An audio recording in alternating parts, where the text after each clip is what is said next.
Intertech le da la bienvenida a esta sesión. Somos el proveedor líder en soluciones de calidad, seguridad y sostenibilidad, apoyando a un gran número de industrias a través de nuestra red global de expertos. A través de este webinar, conocerás los cambios en el etiquetado comercial en México para los alimentos y bebidas no alcohólicas con base en la norma 051 fase 2, que entrará en vigor en octubre de 2023 y su cumplimiento integral. Nos acompaña Guadalupe Rogelio Gasca, ingeniera en alimentos, egresada del Instituto Politécnico Nacional, con 3 años de experiencia en certificación y aseguramiento de cumplimiento normativo para la exportación e importación de alimentos y productos en general. Actualmente participa en proyectos de certificación de alimentos en Intertech México.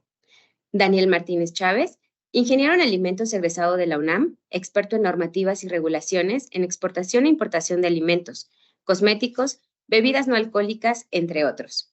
Actualmente es subgerente de la unidad de inspección y líder en certificación de alimentos en Intertech México.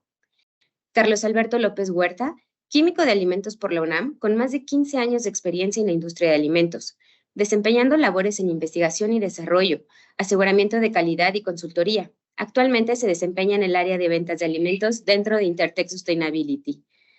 Juan Carlos Sánchez Hurtado, químico de alimentos por la UNAM, con experiencia en la industria de alimentos, desempeñando labores en el área de aseguramiento de calidad y área de ventas por más de 8 años. Actualmente se desempeña en el área de ventas de alimentos dentro de Intertech Sustainability. Ahora, me gustaría comenzar nuestra presentación dándole paso a nuestro primer panelista. Adelante, por favor. Muchas gracias, Dianita, y nuevamente bienvenidos a todos y gracias a ustedes por unirse a este webinar. En esta diapositiva les presentamos la agenda y los puntos a revisar durante la presentación.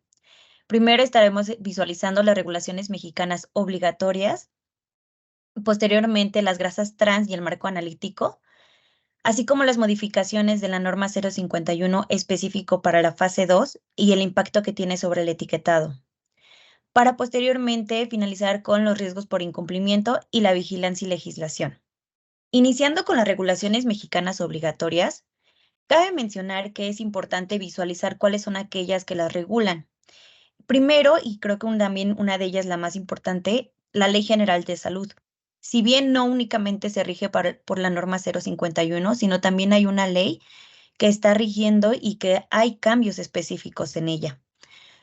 Lo leo textualmente. Se adiciona el siguiente artículo 216 bis a la ley, en la cual esta se visualiza y tiene un impacto específico con respecto a las grasas trans. Los aceites y grasas comestibles, así como los alimentos y bebidas no alcohólicas, no podrán contener en su presentación para venta al público aceites parcialmente hidrogenados. Más adelante estaremos visualizando qué son estos aceites parcialmente hidrogenados y cómo es que se llega a su formulación, conocidos también como las grasas trans, que hayan sido añadidos durante su proceso de la elaboración industrial.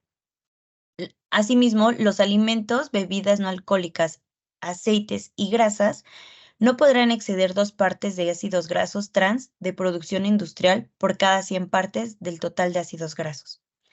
Es importante mencionar que este artículo entró en vigor el pasado 20 de septiembre del 2023, por lo cual ustedes como industria ya deben de estar ejemplificando o tomando acciones, ya sean correctivas o preventivas, para esta ley. La segunda ley, o la segunda, en este caso, regulación mexicana que también rige con respecto a las grasas trans, es la norma 051 SECOFI SSA1 2010. En la cual nos habla sobre las especificaciones generales de etiquetado para alimentos y bebidas no alcohólicas preenvasados de información comercial y sanitaria. Aquí en específico les vamos a colocar cuáles son aquellos puntos de alto impacto con respecto a las grasas trans. Primero, las grasas trans se agregan de manera obligatoria dentro de la declaración nutrimental. Adicional a ello, este parámetro ya es considerado un nutrimento crítico. Asimismo, en aquellos productos destinados a ser reconstituidos antes para su consumo, la información nutrimental complementaria se debe declarar conforme a los contenidos de energía, de azúcares libres, así como las de grasas trans y principalmente grasas trans, con excepción de los presentes en los productos lácteos y cárnicos, los cuales están de manera natural en dicho caso. Esta fase 2 entró en vigor, perdón, la norma 051 entró en vigor el 1 de octubre del 2020. Sin embargo, sabemos que entró mediante 3 fases. Actualmente, ahorita ya estamos pasando a la segunda fase de esta norma 051 y la cual también más adelante estaremos visualizando cuáles son estos cambios en específicos. Como yo les comentaba, es importante visualizar de dónde salen estos parámetros, cómo es que se formulan las grasas trans, y por ello los voy a dejar con mi compañero de laboratorio, Juan Carlos. Hola, muchas gracias, Lupita. ¿Qué tal? Buenos días. Soy Juan Carlos Sánchez, les hablaré de las grasas trans. Primero que nada, ¿ustedes sabían que en el Laboratorio de Alimentos y Bebidas de Intertech Sustainability contamos con el marco analítico más amplio del país? Pues sí, somos el laboratorio con el mayor número de pruebas autorizadas por COFEPRIS y EMA. Tenemos disponible, entre otros, los análisis nutrimentales para etiquetado. Y aquí vale la pena mencionar que la parte referente a las grasas trans o a las grasas, entregamos el desglose necesario para la etiqueta. Y si fuera necesario, también contamos con el análisis de colesterol, entre muchas otras pruebas, no solo de alimentos, sino de agua potable y otras más. Siguiente, por favor.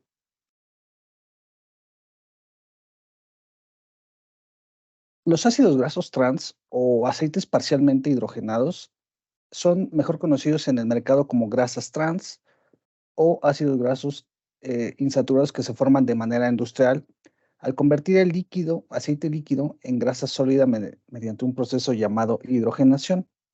Y para los que hablan un lenguaje más químico, tenemos la definición que nos dicta la norma 051, que dice que son isómeros geométricos de ácidos grasos monoinsaturados y poliinsaturados que poseen en la configuración trans dobles enlaces carbono-carbono no conjugados. Siguiente, por favor. ¿Y qué es la hidrogenación?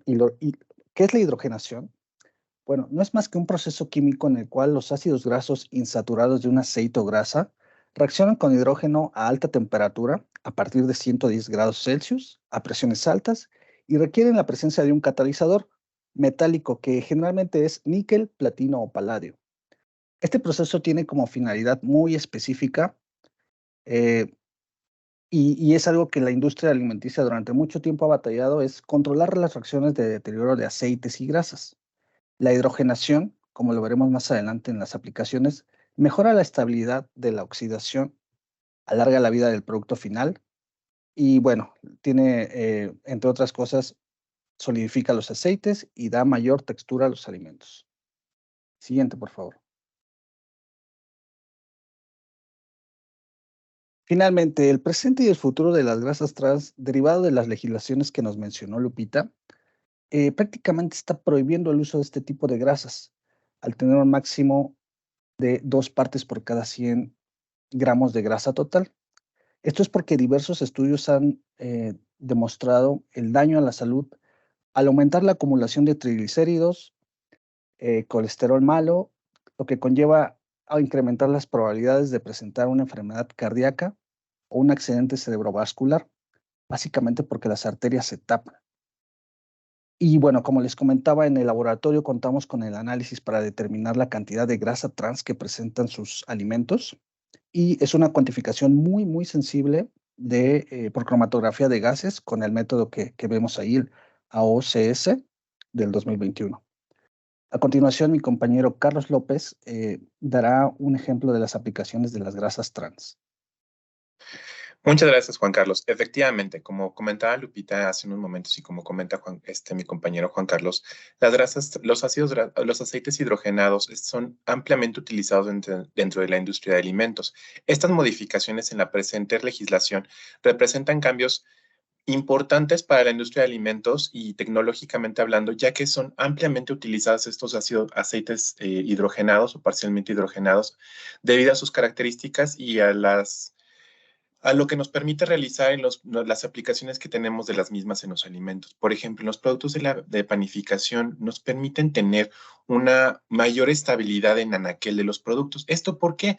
Porque pues evidentemente ya no estamos utilizando margarina, no estamos utilizando, perdón, mantequillas, ya no estamos utilizando grasa, productos de origen animal que son, por sus características físico-químicas, son susceptibles a una mayor descomposición o descomposición mucho más acelerada que los aceites parcialmente hidrogenados, además de que evidentemente en la parte de costos nos implica o tiene un impacto bastante importante.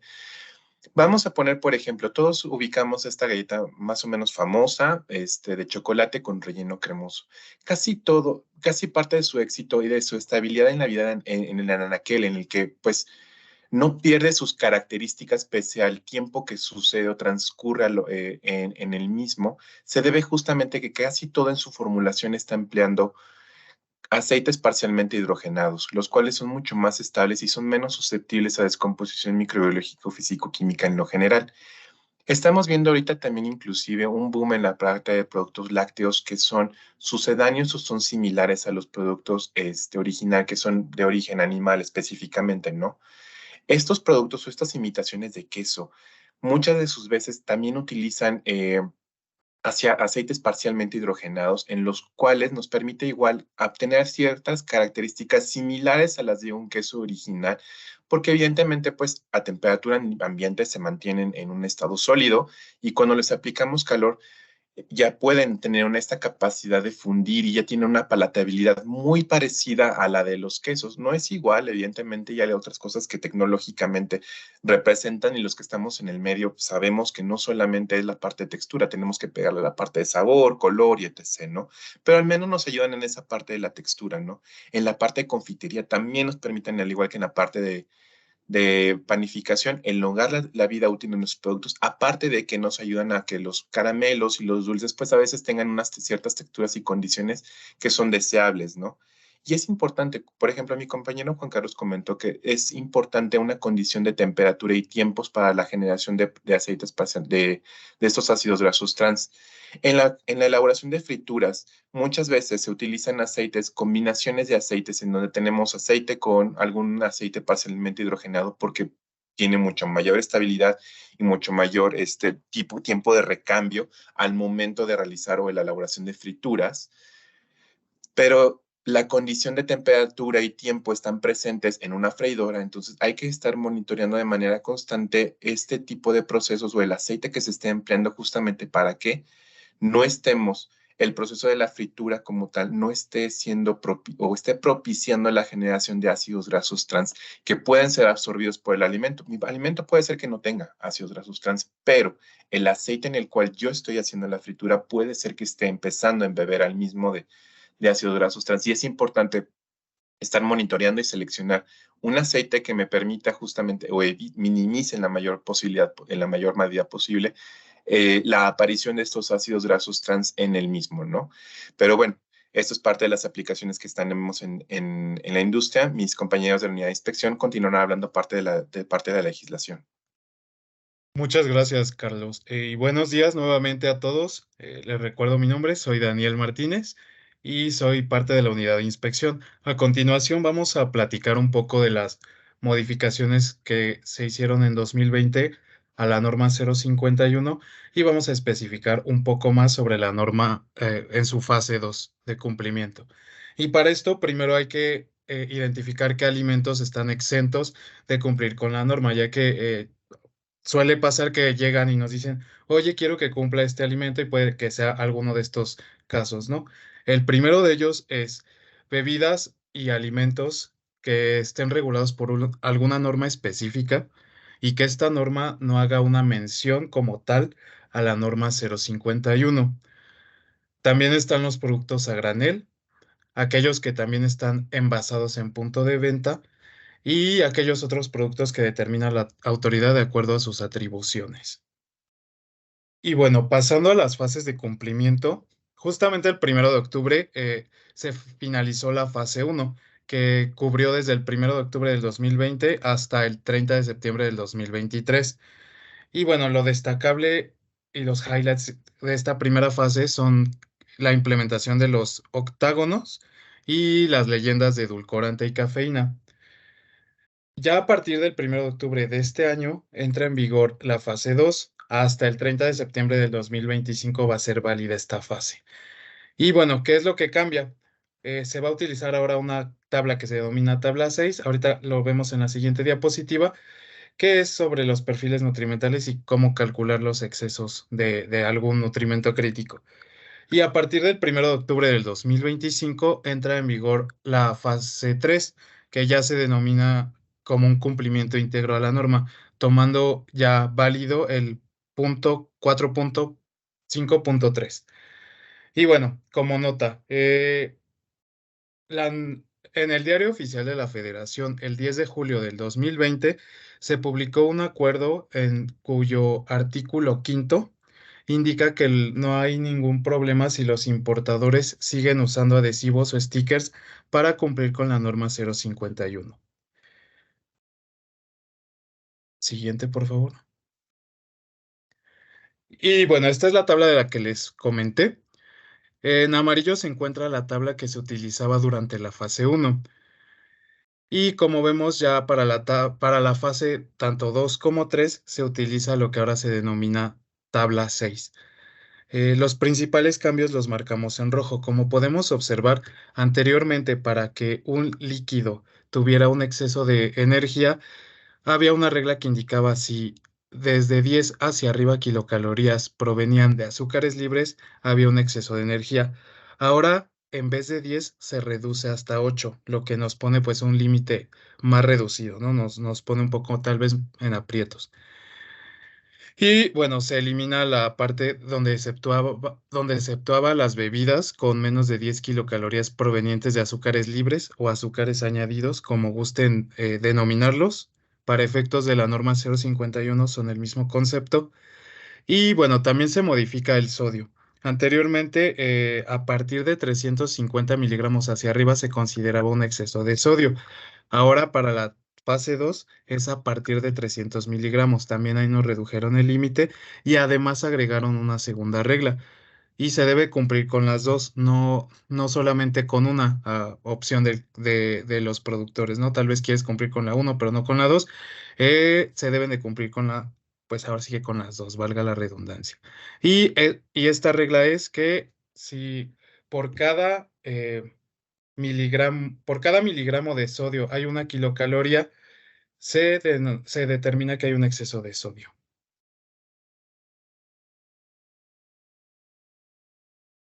Y ahora, ¿cómo es que vamos a estar determinando los sellos para cada fase? Primero, para la fase, ahorita ya no voy a mencionar la 1 porque pues ya acabó su vigor. Ahora, hablando de la fase 2, ¿cómo se van a estar calculando o determinando? Se van a estar determinando de acuerdo a aquello que nosotros le agreguemos al producto. Es decir, si nosotros le agregamos, no sé, jugo de naranja o glucosa o jarabe de alta fructosa, etcétera, bueno, por ende se están agregando azúcares. ¿Y qué vamos a estar evaluando? Obviamente exceso de azúcares y exceso de calorías. Si se le agrega cualquier tipo de grasa, se evalúan exceso de grasas saturadas, exceso de grasas trans y exceso de calorías. Y si se agrega cualquier ingrediente o aditivo que en su nombre tenga la palabra sodio o sal, eh, sal común, sal de mesa, se va a calcular si es que hay un exceso de sodio.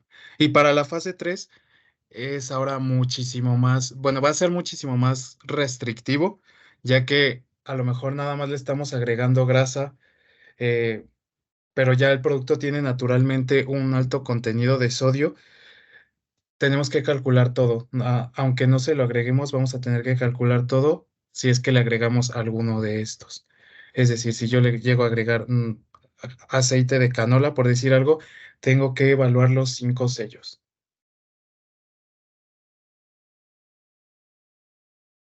Y bueno, ya conociendo cómo determinar los sellos y cuáles le estarían aplicando, el tamaño de los sellos depende de la superficie principal de exhibición.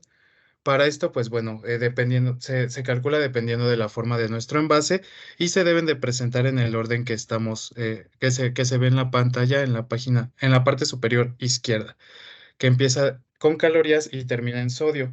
Este es en el caso de que si se presentaran solo un sello, ¿no? Individualmente, ya si se presentan 2, 3, 4, 5, pues bueno, hay formas diferentes de presentarla. Después de esto se presentan inmediatamente las leyendas de edulcorante y cafeína Y si es que nuestra superficie principal de exhibición es igual o menor a 40 centímetros cuadrados, solamente se va a incluir el sello que indique el número de sellos que le aplican, como lo vemos en la parte inferior de la pantalla. Y los dejo con mi compañera Lupita. Muchas gracias, Daniel.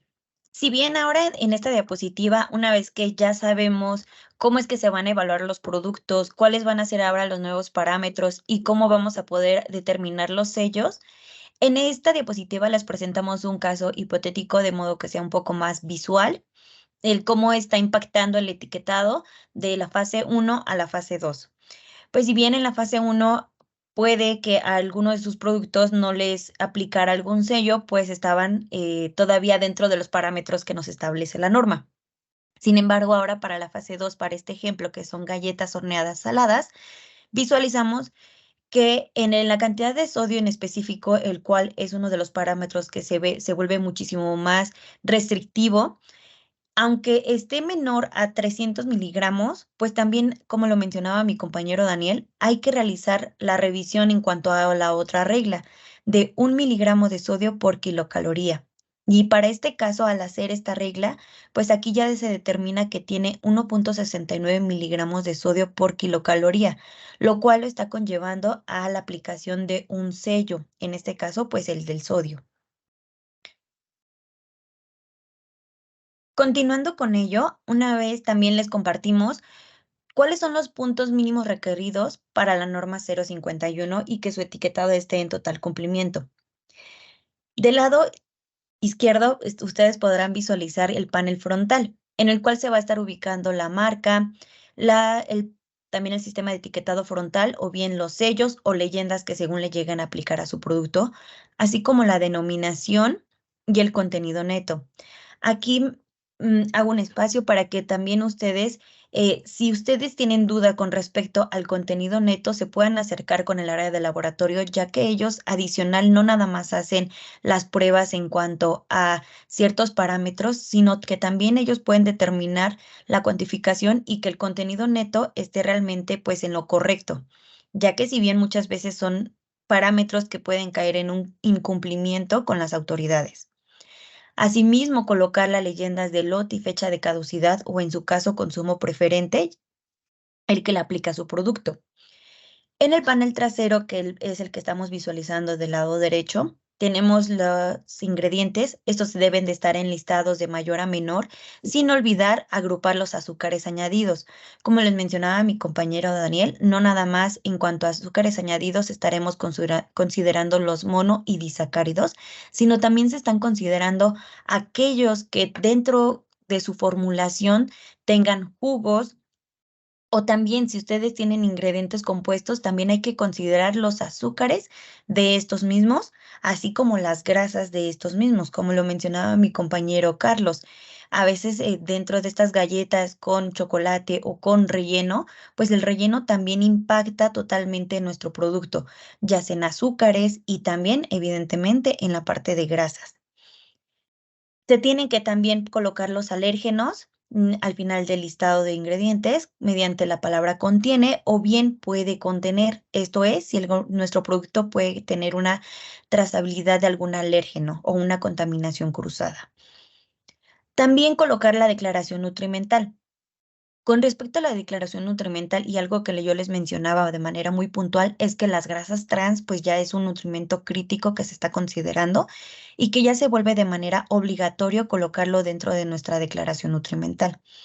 Asimismo, en el caso de que nosotros hagamos algún claim o alguna declaración con respecto a las grasas, hay que colocar totalmente todo el perfil de las grasas, es decir, considerando las grasas poliinsaturadas, las grasas monoinsaturadas y el colesterol.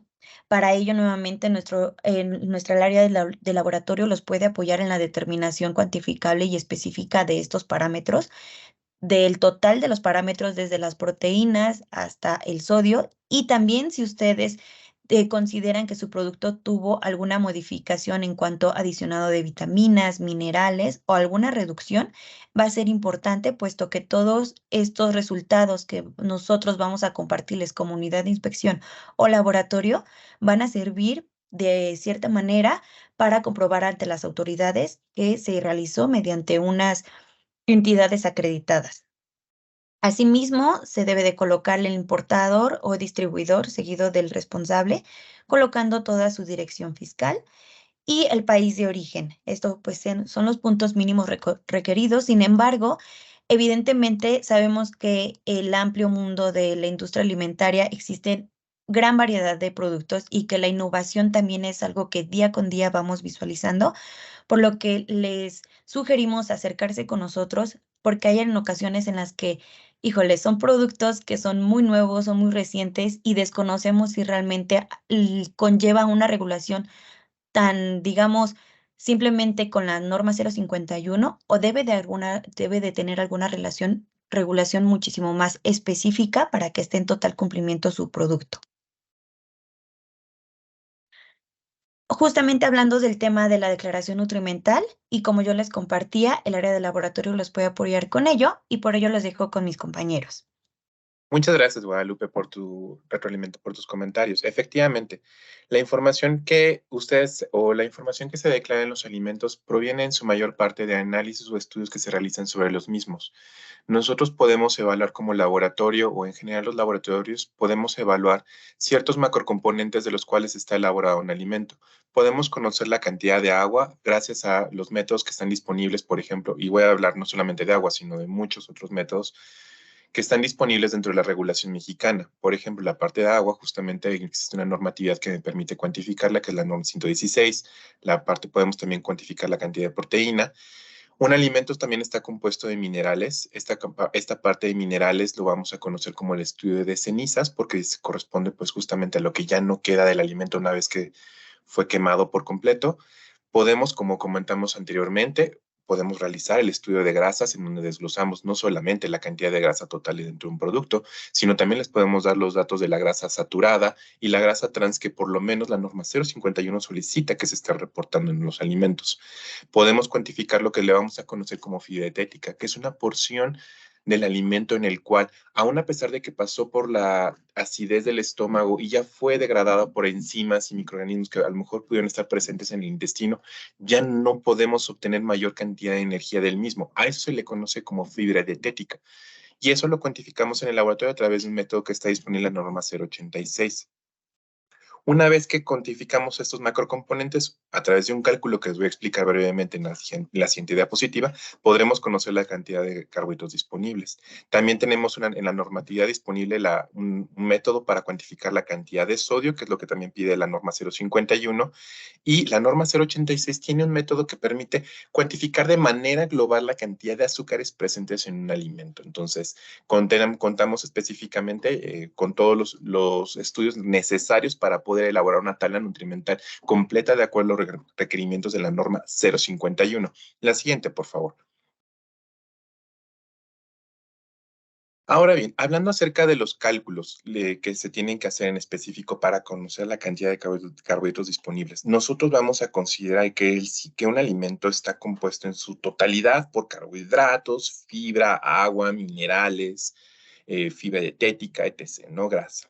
Entonces, vamos a través de una diferencia, vamos de un balance de materia que así le conocemos en la industria. Vamos a conocer, decir, bueno, los carbohidratos disponibles va a ser la diferencia del 100% contra restándole lo que yo ya puedo cuantificar sin ningún problema, que en este caso es la cantidad de cenizas, humedad, proteína, grasa y fibra dietética, todo eso se suma, se le resta al 100% y así inferimos la cantidad de carbohidratos disponibles. Es decir, para conocer la cantidad de carbohidratos disponibles en un alimento, yo tengo que cuantificar por lo menos todos estos demás nutrimentos presentes en un alimento. Y una vez con eso, ahora sí podemos realizar las conversiones y conocer el contenido energético que el alimento tiene, porque ahora sí cuento con los carbohidratos disponibles, la proteína y la grasa total, y utilizando los factores de conversión presentes en la norma 051, podemos decir que, bueno, carbohidratos y proteína me van a aportar 4 kilocalorías kilocalorías por cada gramo de carbohidrato y proteína que cada uno de manera independiente está aportando, y la grasa total me va a aportar desafortunadamente pues 9 kilocalorías, ¿no? Y como vemos en la tabla aquí presente en este ejemplo, pues hacemos simplemente una multiplicación por todos los nutrimentos que nosotros obtenemos y podemos conocer de esta manera la cantidad total de energía presente en un alimento. Y bueno, seguimos con parte de la regulación presente en la norma 051 por parte de la unidad de inspección. Muchas gracias, Juan Carlos. Dando continuidad a los riesgos por incumplimiento, si bien aquí les presentamos en la diapositiva los incumplimientos más comunes obtenidos de la revista del consumidor en el mes de abril del 2023. Creo que de mi parte considero que es importante también visualizar el panorama, identificar cuáles son los puntos en los que a lo mejor estamos todavía cayendo en un incumplimiento y que a lo mejor o en muchas ocasiones consideramos que son criterios mínimos. Sin embargo, sí es un alto impacto en cuanto al incumplimiento. Les colocamos aquí un ejemplo tomado justo de esta revista del consumidor, en el cual es con respecto a las harinas de trigo o a las harinas para preparar hot cakes. Uno de ellos es las medidas de altura de denominación y contenido neto no están en cumplimiento con base en la norma 051, puesto que ya nos está solicitando una medida de altura específica.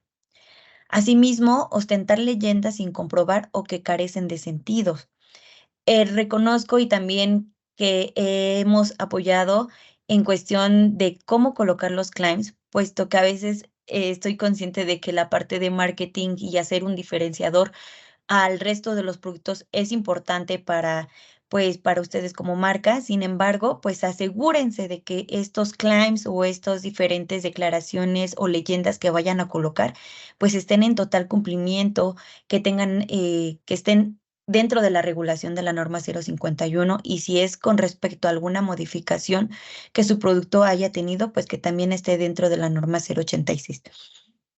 Asimismo, que les falta la leyenda de sugerencia de uso. Si bien pareciera una leyenda pues muy breve o muy chiquita, o que luego en ocasiones ni siquiera alcanzamos a visualizarla, pues dentro para las autoridades pues sí es importante, porque está justo dentro de este parámetro entre cumple o no cumple. Creo que algo también de lo que sería como más visual es que le haga falta algún sello o leyenda que según le aplicara al producto, y esto es justamente el cómo a lo mejor en muchas ocasiones ustedes están determinando o evaluando o bajo qué criterios están considerando para la determinación de estos sellos. Hacen énfasis en los ingredientes, pero no indican la cantidad que contiene. Esto también es sumamente importante, puesto que hay en muchas ocasiones que queremos hacer este diferenciador entre la gran cantidad de productos que hay en el mercado. Sin embargo, hay que recordar que toda la información que nosotros colocamos en el etiquetado debe de ser veraz, y también el consumidor lo debe de entender. Otros de los puntos en los que caen en un incumplimiento es que no presentan la declaración nutrimental con base a la preparación del producto o como ya el consumidor lo va a adquirir al final. No colocan las instrucciones de uso o no están en español. Esto es importante porque sabemos que hay muchos que están realizando importaciones de productos, sin embargo, no colocan toda la información mínima obligatoria en el idioma adecuado, que en este caso pues es español. No colocan la identificación del lote, o bien lo que declaran en cuanto a contenido de azúcares totales y añadidos, pues no es el real. Aquí sí también es importante que se acerquen para determinar si con base a su formulación tienen o presentan más azúcares añadidos de los que ustedes están declarando. Una vez que ya visualizamos cuáles son como estos incumplimientos mínimos en cuanto a etiquetado, pues también les compartimos cuáles son los riesgos por incumplimientos que determina la Ley de Infraestructura de la Calidad, y estos los enlistamos a continuación. Uno es el apercibimiento. El segundo, una multa que puede ir de 1.5 millones hasta 4.3 millones. Esto pues en pesos mexicanos, pero es aproximadamente. Adicional pues a otra sanción, una clausura temporal o definitiva, un arresto administrativo hasta por 36 horas, y una suspensión o prohibición de la comercialización de bienes, productos y servicios. Si bien para ello yo los invito a que realmente ustedes hagan una revisión de sus productos, digo, de manera rápida, y si tienen duda con respecto a si está en cumplimiento o si no está en cumplimiento, se acerquen con nosotros. Y por ello, mi compañero Daniel les va a estar compartiendo cómo es que ustedes pueden blindar el etiquetado y toda la información que están ostentando en sus productos. Muchas gracias, Lupita. Y bueno, antes de pasar a la vigilancia, legislación y blindaje, los invito a dejar sus dudas o preguntas en la sección de chat o en la que dice arriba PIR, como ustedes gusten. Y pues bueno, ahora sí, pasando a la parte de cumplimiento, primero me gustaría mencionar aquellas entidades y legislaciones federales que rigen toda esta parte del cumplimiento de las normas de etiquetado. Eh, Primeramente está la Profeco. Como ya nos mencionó Lupita, y todos sabemos que mensualmente se emiten revistas del consumidor en las cuales agarran cierto tipo de productos y bueno, los analizan, incluyendo etiquetado, calidad, etcétera. Y bueno, aquí se enlistan algunos incumplimientos como los que nos habló Lupita. También está la COFEPRIS y sus dependencias competentes, la Ley Federal de Protección al Consumidor y la Ley General de Salud, como ya lo vimos ahorita con lo nuevo que está entrando de las grasas trans, es muy importante. La Ley de Infraestructura de la Calidad, ya que aquí se enlistan las multas que nos acaba de mencionar Lupita, los riesgos y cómo es que ustedes pueden salvaguardar. Y justamente dentro de esta Ley de Infraestructura de la Calidad se hace mención a las unidades de inspección. Estas tienen que estar aprobadas por la Dirección General de Normas y acreditadas por un ente acreditador nacional. Justamente Intertec, como parte de sus servicios, tanto la unidad de inspección como el laboratorio se encuentran acreditados y aprobados. Pasando a la siguiente diapositiva, les explico cómo es que podemos blindar la conformidad. Primeramente, para el tema de etiquetado, la unidad de inspección emite documentos de carácter oficial. Esto quiere decir que están avalados tanto por la DGN, que es parte de la Secretaría de Economía, y en nuestro caso estamos acreditados por la EMA. Entonces, están avalados por estos dos entes y ambos son para decir que sí cumplen con el etiquetado. ¿Cuál es la diferencia? Primero, la constancia no tiene una vigencia, a menos que ustedes hagan cualquier cambio en sus etiquetas o la norma cambie, como hemos visto ahorita el caso de la 051. También hacemos una revisión previa a impresión. Precisamente aquí se hace que la revisión es digital antes de que hagan ahora sí que cualquier gasto innecesario o impresión sin autorización o sin seguridad de que están en cumplimiento con la normativa que le aplique. Y aplica tanto para productos nacionales o importados. En contraste, el dictamen de conformidad únicamente es vigente para el embarque que se está importando. Y se tiene que estar repitiendo en cada operación. El etiquetado se hace en territorio nacional, ya que únicamente es para productos importados que vienen sin un etiquetado correcto desde origen y se hace el acondicionamiento aquí en México. Los apoyamos también con alguna revisión previa a que hagan la impresión y la maquila de sus productos para que no se hagan retrabajos. Y bueno, aquí en este caso la inspección es presencial. Y bueno, por parte de los ponentes es todo. ¿Le pueden cambiar, por favor? Agradezco su tiempo y su atención y los dejo en la sesión de preguntas y respuestas. Muchas gracias, es correcto. Vamos a dar paso a las preguntas en el chat. Betsabe Huerta nos pregunta, ¿en la fase 3 el cálculo será sobre azúcares totales? Bueno, hola Betsabe, buenos días. No, como nos indica Lupita, no sé si puedes mostrar la diapositiva en la que se muestran las dos tablas, por favor, porque veo que igual más adelante otra pregunta se relaciona con esta.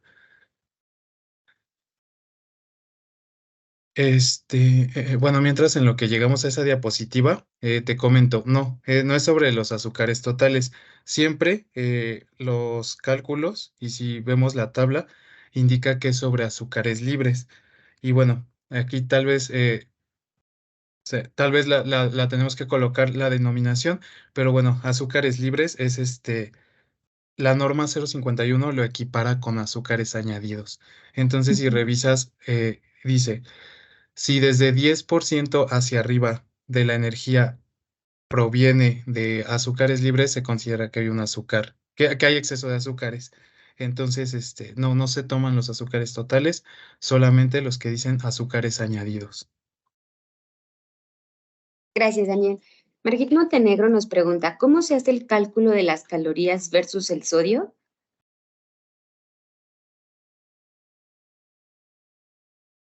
Ok, sí, también apoyo en esta respuesta. Es muy sencillo. Ya primero hay que calcular todo sobre 100, ya sea gramos o mililitros, dependiendo de nuestro tipo de producto. Ahorita vamos a hacer un ejemplo, bueno, más bien mencionar un ejemplo como si fuera un producto sólido. Entonces, primero debes calcular cuántas kilocalorías tienes en 100 gramos. Suponiendo que tienes, no sé, 200 kilocalorías, un número aleatorio, y tal vez tienes 250 miligramos de sodio. Lo único que debes hacer es dividir los miligramos de sodio entre las kilocalorías y ya te da. Y si haces sobre estos datos que te acabo de mencionar, te daría 1.25 miligramos sobre kilocaloría. Entonces aquí ya estarías teniendo un exceso de sodio, pero bueno, igual si tienes alguna duda o gustas que te apoyemos con la revisión, adelante. Vamos a mostrar nuestros datos de contacto para, pues para que se acerquen a nosotros. Gracias.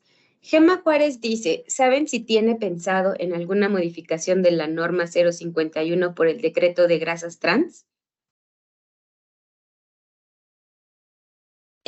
Hola, buenas tardes, buenos días, perdón, todavía. Hasta el momento no ha salido ninguna modificación con respecto a la norma. Sin embargo, pues también es importante que ustedes consideren que la ley pues todavía está un poco más arriba que de la norma. Entonces, cualquier cambio en la ley pues también hay que llevarlo a cabo a nuestros productos. Gracias, Lupita. Otra pregunta dice, ¿ustedes también prestan el servicio de etiquetado? Sí, en este caso, tanto para diseño de etiquetado con los puntos mínimos obligatorios o también en caso de que si desean la maquila de etiquetado, podemos apoyarlo. Para ello, igual si gustan enviarnos como qué tipo de producto es y también pues con base a la información mínima que nosotros les vamos a ir pidiendo para el diseño de la etiqueta. Gracias. ¿Qué pasa si la unidad de inspección emite una constancia de conformidad en cumplimiento a la fase 3 y resulta que no es correcta, dado que en la fase 3 mi producto debe llevar otro sello? ¿Qué pasa si Profeco me quiere multar por ello? ¿Quién es el responsable en ese momento? Bueno, aquí primeramente habría que revisar si en efecto no está en incumplimiento o si se puede apelar, porque muchas veces es cuestión de criterios. Eh, y bueno, hay que ver esa parte primero antes de llegar como a una conclusión. Pero bueno, aquí siempre te puedes apoyar y te debes apoyar en tu unidad pues sí, en tu unidad de inspección, que tiene expertos que pasaron por exámenes, que fueron tanto acreditados y aprobados estos exámenes también por la entidad mexicana de acreditación y la EMA. Entonces, acércate con ellos para revisar el caso puntualmente. Flor Aquí Navidad. Ay, perdón, Danita. No, Igual aquí adelante. adicionando a lo que menciona mi compañero Luis Daniel, en algunas ocasiones tanto el laboratorio como la unidad de inspección hemos apoyado justo cuando pasan estos puntos. Nuevamente, pues la Profeco hace ciertas revisiones a los productos, ¿no? Que están en estas cadenas de comercio. Entonces, se acercan con nosotros como un tercero para determinar o impartir un reporte de etiquetado. ¿Qué es lo que hacemos en este reporte de etiquetado? Pues nosotros emitimos justo como un análisis a detalle con respecto a tu producto, si está en cumplimiento o no está en cumplimiento. Asimismo, en caso de que a lo mejor sea por un criterio en cuanto a cuantificación de algún nutrimento, pues también el área de laboratorio te puede apoyar. Y hemos apoyado en algunos casos, con respecto a que ellos visualicen si realmente es un incumplimiento o si realmente pues es nada más con respecto a un criterio de revisión por parte de las autoridades. Gracias. Flor Navidad pregunta, para la tercera fase, en un producto lácteo donde tenemos grasas trans derivados del origen del producto, ¿aplicará sello en caso de sobrepasar el 1% de energía?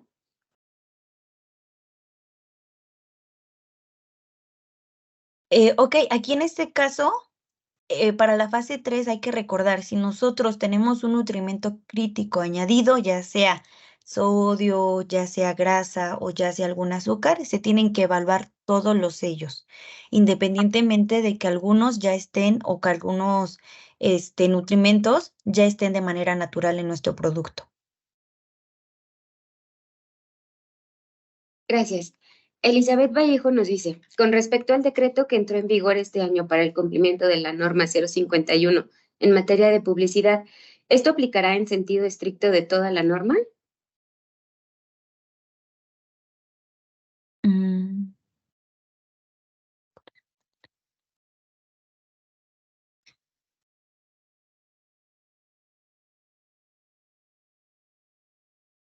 Bueno, ¿sí me escucha? Sí. Perdón. Ok, con respecto al decreto, creo que aquí igual sí lo podríamos revisar a detalle, Elizabeth, para identificar con respecto a qué es lo que cuál es el decreto en específico que nos estás mencionando. Y de igual manera, si es con respecto a la publicidad ya en específica, y de este lado de la unidad de inspección también tenemos expertos que pueden apoyarte para sacar ciertos permisos con respecto a la publicidad. Lourdes nos dice, con respecto a grasas trans, en esta fase 2, ¿está totalmente prohibido el uso de aceites hidrogenados?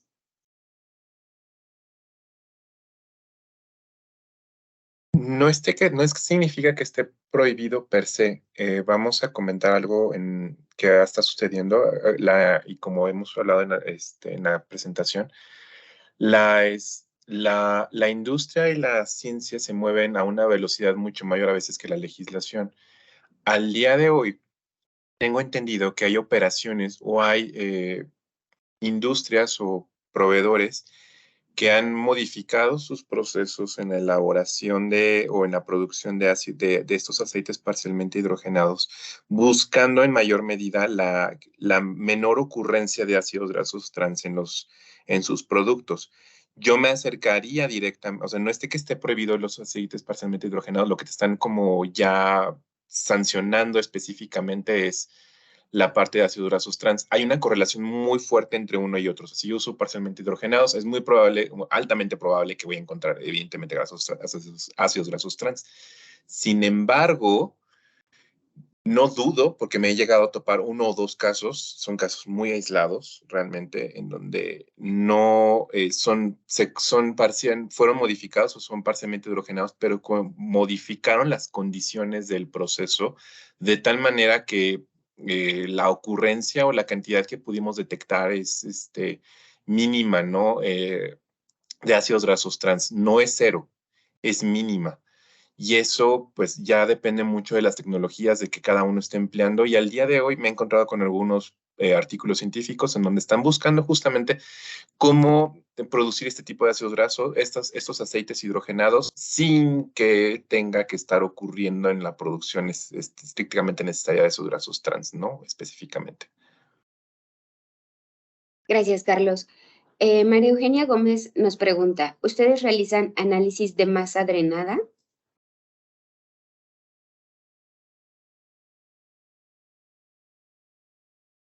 Es correcto. Parte de de la norma 050, de la norma 002 que evalúa o hace la evaluación de parte de los contenidos netos, también hacemos la parte está junto con pegado la parte de evaluación de masa drenada, ¿no? Que es lo que también se tiene que declarar en las etiquetas, ¿no? Tanto contenido neto como masa drenada. Gracias. Fabiola nos pregunta, ¿qué pasa con los productos de vida de anaquel larga que están ahorita en punto de venta y cumplen con fase 1, pero por ejemplo, fueron producidos y vendidos cuando la fase 1 estaba vigente, pero por su tiempo de vida ahorita todavía están en el punto de venta? Ok. Para este caso en específico, sí sería tal vez importante acercarnos a las autoridades directamente, porque hasta ahorita pues la norma es con respecto a etiquetado pues ya en venta directa. Sé de a lo mejor de algunos casos en los cuales justamente se emite ingresa como una prórroga o se ingresa una solicitud o ay, se me fue la palabra, un cuestionamiento a las autoridades justo para este tipo de productos en específico. Hasta ahorita nosotros, comunidad de inspección, lo que sabemos es que es para ya productos que están directamente en punto de venta. Y también hasta ahorita desconocemos y también más que desconocer no ha salido alguna prórroga con respecto a este tipo de productos, como lo fue en la fase 1. En la fase 1, si algunos a lo mejor recuerdan, sí hubo como esta prórroga de que pues todavía en punto de venta había muchos productos que no estaban ya con el etiquetado. Sin embargo, ahorita no ha salido esta prórroga. Creo que aquí sí sería acercarse directamente con las autoridades, puesto que ellos hacen la evaluación directa sobre los productos que están en punto de venta. Aquí, disculpen, añadiendo un poco a lo que dice mi compañera Lupita, como tal, no hay nada público y bueno, hasta la fecha no se publica. Sin embargo, la norma desde que se publicó tiene fases de cumplimiento y eventualmente ya sabemos también cuándo entra en vigor la fase 3. Entonces, es muy importante que se anticipen con meses dependiendo precisamente de la vida de su producto para que no les pase, porque ahorita ya en estricto cumplimiento el producto que esté ahorita en punto de venta con fase 1, pues ya no está cumpliendo con la legislación vigente. Entonces sí es muy importante esta parte que nos anticipemos. Muchas gracias. Hemos llegado al final de nuestra sesión. Si no logramos contestar sus preguntas, les haremos llegar las respuestas a sus correos electrónicos después del seminario. Le agradecemos por tomar la oportunidad de unirse a nuestro webinar. Hasta pronto.